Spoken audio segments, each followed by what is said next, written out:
Hi everyone, I'm CK Jensen. I am an author. I've written 9 novels, and because I've written so many novels, I've done a lot of revision on a lot of them.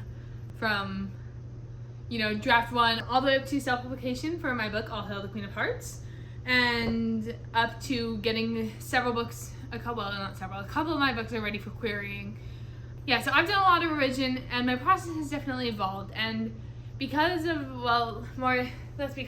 thanks to my podcast, I've been able to track my revision journey. In case you didn't know, I have a podcast. It's called Quid Pros Quo, which I think is just the best pun. And episode 7 I did with one co-host, and we talked about editing versus revision, and I can link the Spotify episodes down in the description. But in episode 29 of Quid Pros Quo, I ended up talking about revision, and I'm going to go into some of the stuff that I talked about in that episode in this today because I think it's the most accurate way. It's the most accurate way I still revise. Lots of fun stuff ahead.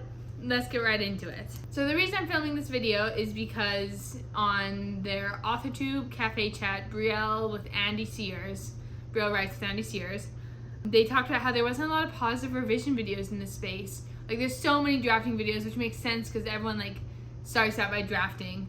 But there's really not very many revision videos, and the ones that are revision is hell. I mean, the revision trenches. It's not fun, but I love revising. I love all parts of writing. I'm trying really hard to cultivate a mindset that writing is supposed to be fun, and it's something that I enjoy and that I want to do for the rest of my life. So I feel like saying, oh, I hate this part is not very productive, because the more you say something, the more it builds a neural pathway in your brain to actually be yeah, you hate this thing. So the more I say I hate revising, the more I'm going to hate revising, and same goes for you.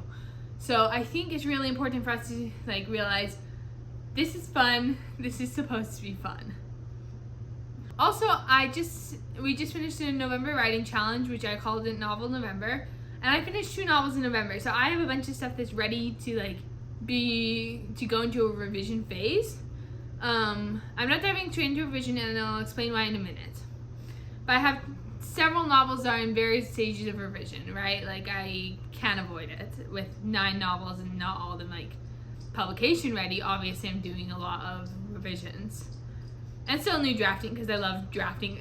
I love writing. It's so much fun. Oh my god. Let's take Project Pumpkin, for example. I finished Project Pumpkin with 5 or 10 days left in November, I think. And I am preparing it for shelf rest right now is what I call it.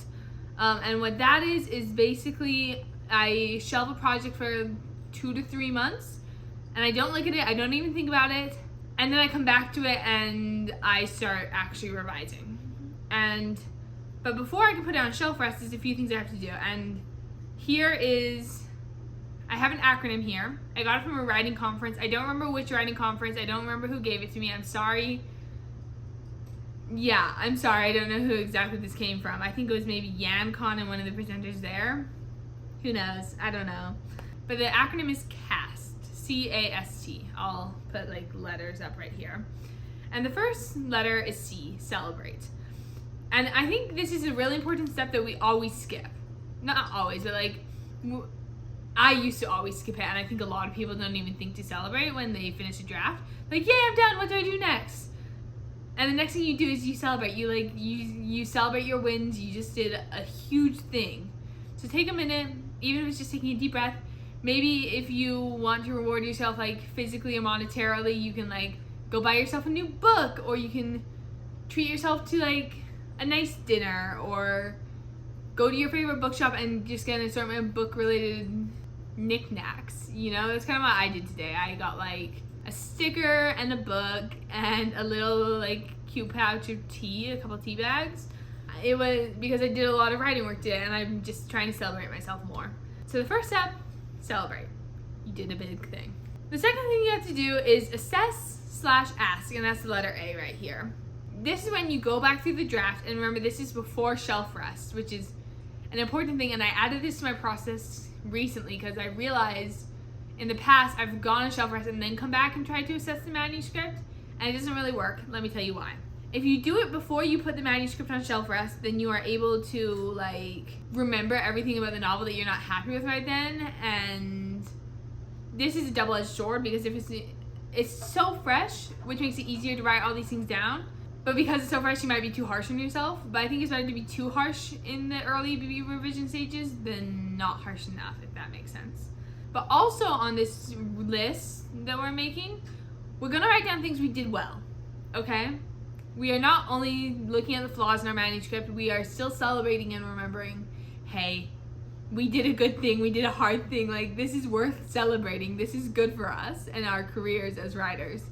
So you're going to assess the manuscript, you're going to write down its strengths, its weaknesses, what you want to improve, what should change you have to.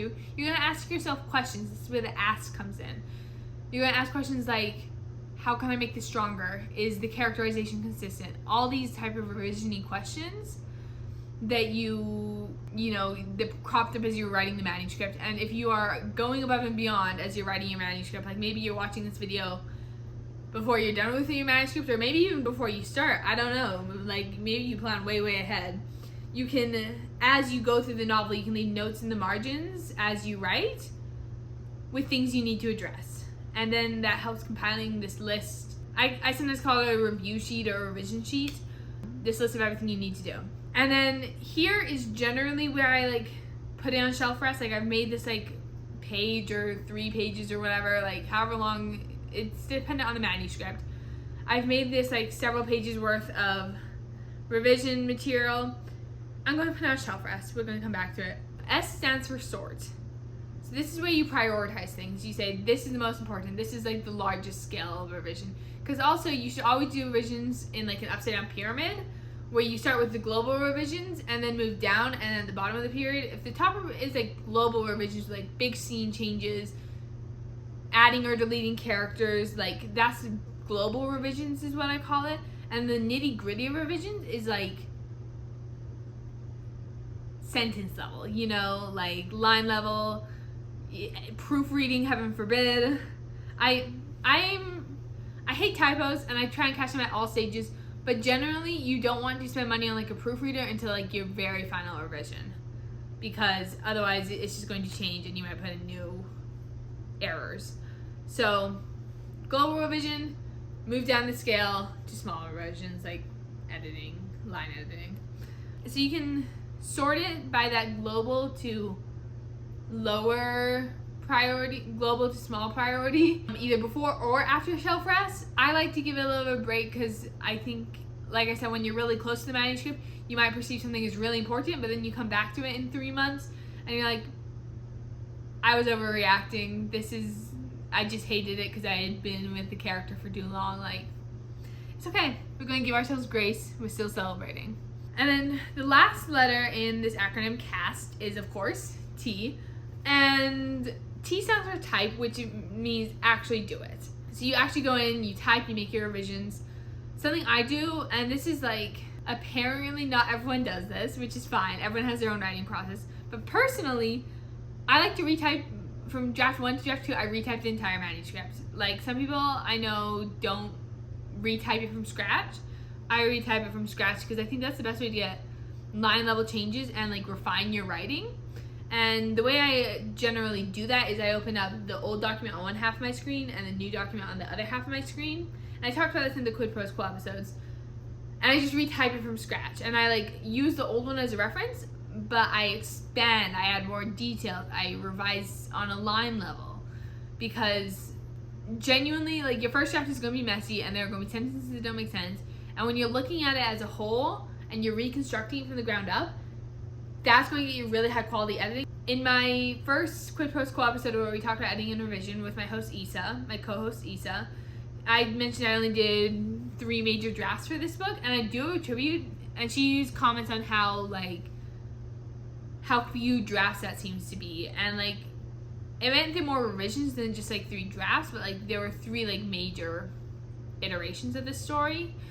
And I attribute the smaller number of drafts to me being like getting down into like the weeds of the novel and retyping it from scratch, if that makes sense.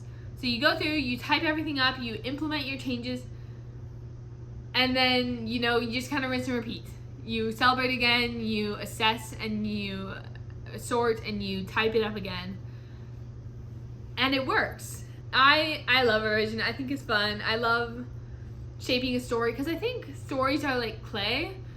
Like, I'm not a sculptor. I don't know anything about clay. I don't know why I'm about to make this metaphor. But you go from this like lump of clay, and then I know you can like make clay for like spinning, throwing on the wheel, because I do know it's called throwing. You throw something on the wheel, and then you make the clay, you refine the clay so you can use it on the wheel, and then you can shape it. And I think it's just so much like pottery from the videos I've seen on like Instagram. Like I said, I don't know anything about ceramics, but you shape it and you reshape it, and you can like form it over again, and you can cut away parts you don't like, and you can add parts you do. Like, revision is such a beautiful process, and I think we need to hate on revision less. Like, yeah, I don't know. I guess to wrap up this video, I just wanted to say thank you so much for watching. If you would take a moment to like, comment, or subscribe, that would be really helpful to me. And I really hope your revision goes well. I want to know where you are in your writing journey, so leave a comment and tell me what you're doing. Are you drafting? Are you revising? Are you like doing something else? I guess I should kind of see writing two major phases, which is drafting and revising. At least in this point in my life, that's how I view it. I would love to know where you are in your writing process and how I can help you. I'm going to do a pitch, like shameless self-promo, but actually I'm full of shame, so it's just self-promo, shameful self-promo. I am a book coach. I'm going to start opening up my books for manuscript critique soon, and I'm going to be, opening up to like help you more. I specialize in helping with world building. I do developmental editing. I do manuscript critiques. I would love to work with you in your book because I know all of you are writing the most amazing books. I've seen you in the live stream chats. You're writing a good book. I know you are. Yeah, I'm a book coach. I run Blue Caterpillar Consulting. You can check out my website at this link or the link in the description. And yeah, I would love to hang out with you and do some work with you. I think that'd be so fun. Whether you're drafting or revising, I'm here to help. Okay, thank you so much for watching again. Don't forget to like, comment, subscribe. I'll see you next time. Bye.